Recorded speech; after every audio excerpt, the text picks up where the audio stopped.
Канат Латыпжанович, министр болуп шайландыңыз, ишиңизге ийгилик.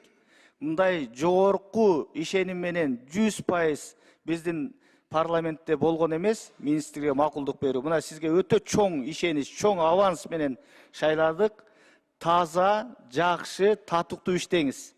Көп иштеңиз. Ушул министрликте акыркы убактарда министр токтобой койду, такыр. Сиз ошол жерге токтоп бир 5 жыл иштеңиз. Таза иштеңиз. Мен ушул учурдан пайдаланып бир нерсени айтып коеюн. Мынакей урматтуу депутаттар, өзүңүздөр көрүп атасыздар, акыркы убактарда шаар башчылары, район башчылары, облус башчылары бүт эле баскан турганын, отурган турганын бардыгын ушул телефонго тартып, өзүн тарттырып, жарашабы, жарашпайбы, ыгы барбы, ыгы жокпу, бардыгы эле көчөгө чыгып алды да. Аны аларды милдети унчукпай ошол жерде ишин жүктөлгөн ишти жасаса, эл баалайт. Аны сөзсүз эле пиар кылыштын кереги жок. Бардыгы эле ушу Ош шаарынын мэрин туурап, көчөгө чыгып кетишти да.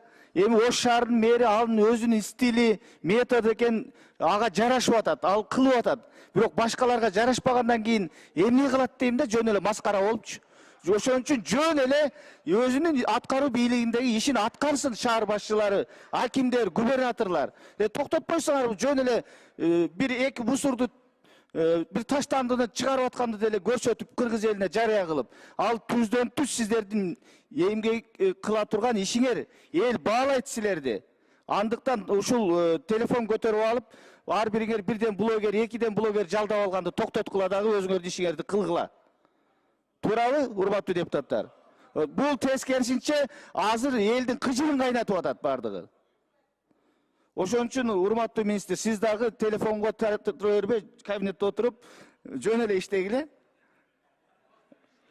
Рахмат, бара берсеңиз болот.